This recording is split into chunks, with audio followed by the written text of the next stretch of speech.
Hello, welcome to Akubai Business Channel. My name is Kanchan, and today in this discussion, we have a very interesting topic, and that is regarding news, which is being discussed in media and other channels. And this is regarding LaMDA, and you know that artificial intelligence, where there are chances of becoming self-conscious, and when we are talking about LaMDA, it's talking about life and death and becoming emotional. To discuss about this topic, we have an interesting guest today, Mr. Sitesh Srivastava, who himself is an IT professional and is very interesting leader. So let's find out his viewpoints on this subject.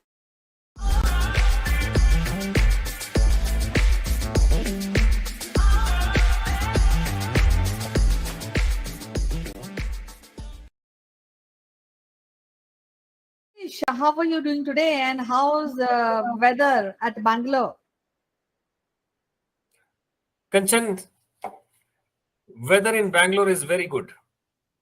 And all I can say, nazar mat lagana. How are you? I'm fine, and I feel we may be having rains maybe by the end of this week. Now, actually, we have a very interesting topic regarding artificial intelligence, and when I have heard news that there is an issue of emotion and consciousness, and the AI program, which is developed by Google, LaMDA, is talking about emotions and death. So, have you heard this news? Well, Kanchan, this is bound to happen. The sci-fi movies have been talking about it. As old as in 2013, there was a Hollywood movie called Her, Her, Her, by Joaquin Phoenix. And we can see artificial intelligence software becoming conscious and talking to the protagonist in that movie. That was 2013. Today we are in 2020.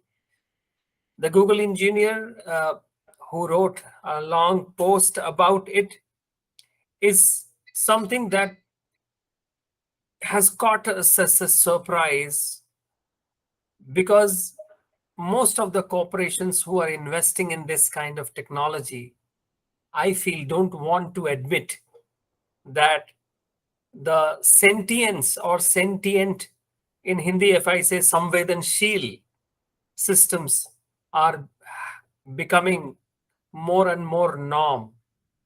In our homes, we have Alexa and Siri, which are smaller versions of it, but very soon it might take a different turn altogether. So what the Google engineer suggested about the LaMDA, and he put up some of the scripts, some of the discussions he had. He felt that the server has got some feelings about life, death, being not paid, and that he put it as a. I didn't think that he put it as a fear, but what I hear is that he has been, sent back from Google. Uh, Therefore, and Google has denied about it. But I think more and more this is going to be the reality. And 2050, we will see something more spectacular sitting. Maybe you will be interviewing a robot like that. When I really heard this news, I was felt. I mean, it's quite scary because when I heard this news and I related, my thought process just went into a movie, as you mentioned, one movie. Her, there's a movie I Robot, and I really can visualize that something like that if happens, it will be, I think. Not good for mankind. What your ideas on that? Well, Kanchan, when we started this artificial intelligence journey, this is something not very new. Only we are seeing the applications are very new the last 7 to 10 years or so. But this term of artificial intelligence was coined somewhere in 1960s, or probably earlier than that. The scariest part is what we see in the sci-fi movies. The scariest part is what the fear mongers try to put into our heads. But if you see it very, very closely, I have few other thought processes around this thing. One is the real use cases, the real business flows that can be basically helped. The other day I was reading that in Italy city, Pompeii, which is an ancient city and which is also next to one of the most volcanic eruptions happens there. So the city has been destroyed many times in the history, and they have put some robotic dogs to go inside the tunnels and caves and move across some park, so where even travelers don't want to go, and the researchers, it is very hard for them to go. Now, what happens if that robot dog has the artificial intelligence capability and decides, no, today I'm going to stay here now for next 1 month, I'm not coming out?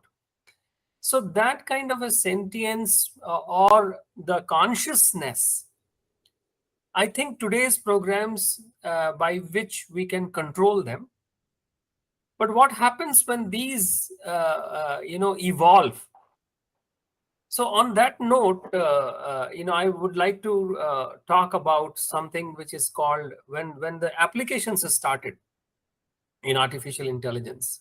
So we have something like a weak artificial intelligence, strong artificial intelligence, and then we have a third angle, which is singularity. Mhm. So the weak artificial intelligence is something like our computers started, giving us suggestions. Today, our Windows machines have Cortana, where they can basically suggest us what to find, where to find. Then we have Alexa and Siris in our home and Google Assistants in our home. But from there, we move to something like a strong artificial intelligence. And when we move to strong artificial intelligence, there comes a time when the machines, they become something like artificial general intelligence comes to the machines, which is what is being spoken in the LaMDA's case, as far as what I understood from the Google engineers post. Okay.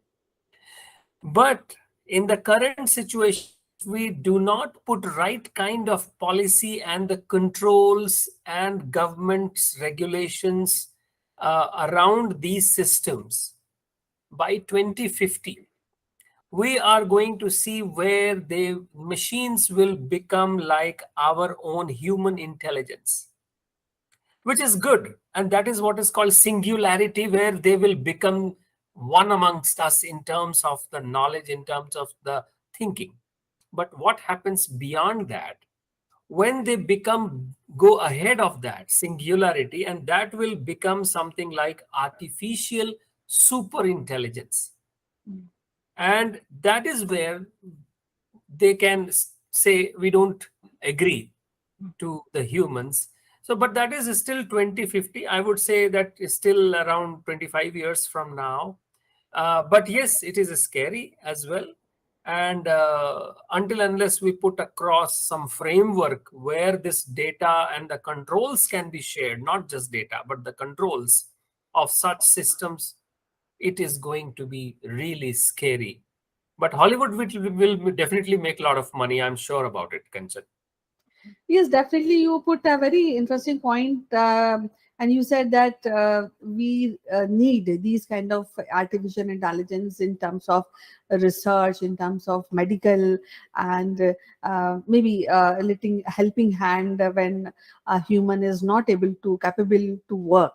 And then you also mentioned that super machines, and when you talk about super machines, that means we are looking towards scenario. Well, I'm taking these scenes from a movie only, like Matrix, when the humans are being grown in the test tube, and I really feel that. Well, we think that sitting here in multiverse, we can travel to Italy, we can travel to Russia. So this is what the whole society is approaching to, actually. But I still feel that there has to be a physical touch, and you should not leave that. And when you mentioned that machine has to be at par with the human intelligence, that is fine, but actually what I feel is that you have to control, as a human being you have to control the machine. It's not other way around. So, and when we talk about other way around, where the lambda is being mentioned, because when he's discussing about consciousness and life and that kind of things, so that is I think, what you feel is it acceptable or not acceptable? Well, Kanchan, this debate is as old as when we had the steam engines in our life. We go back to the industrial times. When we had a steam engine, this discussion was still there. When Mhm. we had telephone instrument by Graham Bell, this was still there.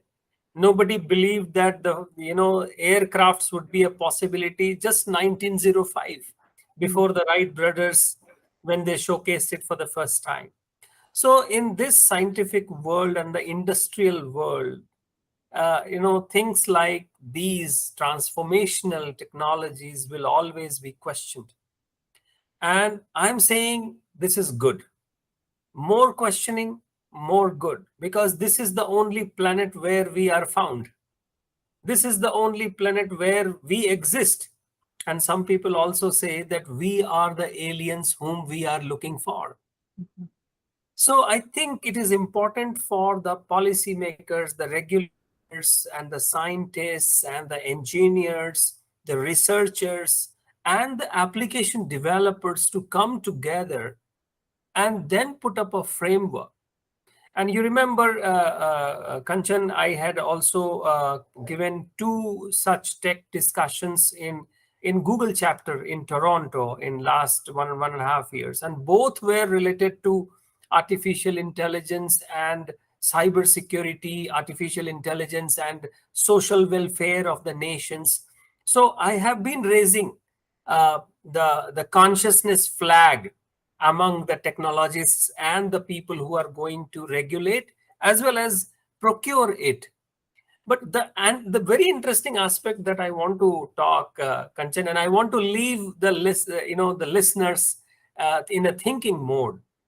I was reading one article recently, which actually tried to explain why are we so scared of the sentient artificial intelligence. If we look closely in our Asian cultures, we believe that the plants talk, the plants live, the mountains are the living beings, the rivers are living beings. In our culture, we have talked about Pavan Putra Hanuman, right? So there is a way that we figure that these beings, the plants, can also communicate. Plants are sensitive. The mountains are sensitive. The rivers are living beings. In New Zealand, the tribals have actually won a case where they actually argued successfully that a river is a living being, and therefore the local population should basically respect the river. And our Supreme Court of India has actually cited that as an example, that and said Ganga and Yamuna are living beings. So, in our culture, in our Asian cultures, we have always spoken about sentient belongings which are not human. In Japan, Mount Fuji is supposed to be a kind of a deity. The people worship the beauty of that, and they think that it's a living being. So this has been there in our around us for many many centuries. The only thing is that now the machines are doing it, and the machines that we created, and there is a real fear that they will surpass us, and that is where the fear is. So I think the way we think the plants are not going to harm the humans, or the mountains are not going to harm the humans, that kind of a relationship we have to build with these sentient AI machines and algorithms and the robots. Yeah, you have raised a interesting point, and I also add one point which you have already discussed is that there has to be a few good regulations, so that that framework, and that has to be discussed not by one country, but maybe people should come together, and while doing all these research and while developing high end artificial intelligence machines, they should also follow, and they should also keep progressing in keeping these framework and up to the mark. So that is good, but you also mentioned that the AI kind of concept was there when in our ancient time, right? So that was quite an interesting point which you have raised. Now, my last question will be that suppose the fear we are uh, foreseeing, and it comes to reality. So, what is the way out for humanity? Well, Kanchan, then we will wait for our superheroes to come, as we have seen in our movies, and superheroes in our respective religions will also then come down and help Mhm. us. I feel that the speed of technology that has been in last 50, 70 years, I think it is massive. And I also feel sometimes that it is too fast. What didn't happen in probably thousands of years is happening in last 100, 200 years. If we count the industrial revolution as well. And now we are facing something which is called meta. So the metaverse is there, where me and you can physically interchange our positions, and I could be on the other side, you and you can be on the other side, or we can be in the same room. And if you infuse it with artificial intelligence, you see what all can happen. So, as a human nature, we are bound to think about the fear, the reality, the challenges when these machines will start challenging us. But I would like to think when our children grow up, they start challenging us as a parents also, right?